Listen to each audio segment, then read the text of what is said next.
Kind of mixed emotions, really. I'm pretty calm about it. I look forward to weighing in. Do you cut much weight to get down to lightweight? Yeah, I cut a fair bit, but I don't feel like it's not a problem. It's just a case of being strict and disciplined. So yeah. Fair enough. And it's my first time having you on, so I gotta ask, what was it that got you interested in MMA? Because it's not really like a mainstream sport here in the UK. What got me interested in MMA? I was I think it was played after MTV. I can remember watching like BJ Penn and Tito Ortiz and all those guys, and that got me interested. And then it was actually a college friend when I was about 17 took me to the gym, Very and good. yeah, never looked back. Fair play. And is fighting what you're doing full time now? Yeah, fighting's full time for me. Yeah, yeah, definitely. Very good. And you've been on 6 fight win streak. Yeah, And how many fights? I take it in the USC then would be your ultimate goal to get in there. How many fights do you yeah. think it'll be till you get there? No, yeah, I'll just keep on fighting. As many fights as possible throughout the year. I'd like to have like 4 or 5 fights every year if I could. Depending on injuries and whatnot and circumstances. But I like being active, Yeah, and yeah, the UFC is the ultimate goal. fair enough. And how do you balance that being injured and stuff? Like with training camp, is there anything you have to do, like set out precautions to make sure you don't get injured?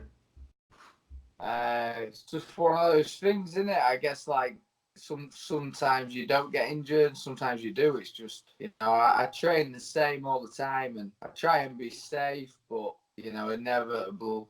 It's going to happen every now and then. So Yep.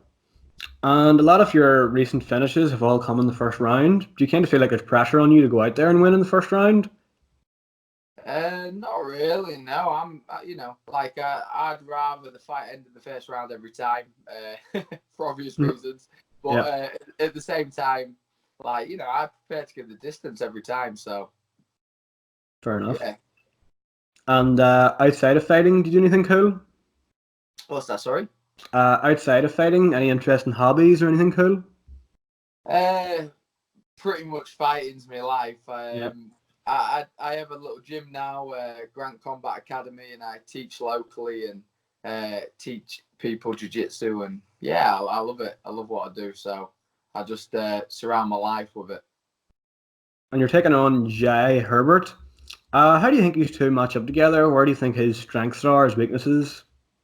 I think with Jai Herbert, I think every fight he attends, he's just going to go out there and play his game, which is usually a stand-up game. He's going to come out there looking to sort of like box, kickbox, and I feel like that's his main objective every time he fights. So, whereas with me, I feel like you get a lot more variety and a lot more mixture. So yeah, Yep. we'll see. And do you have a prediction for how the fight will go down? I actually believe I'll finish him. I'm not sure how. I think it could be KO or submission. I'm one of those. I know he will be out there to stand, but I believe if I hit him hard enough, he will shoot just like everyone does, and I feel like that would be a very high percentage of me submitting him then. Fair enough.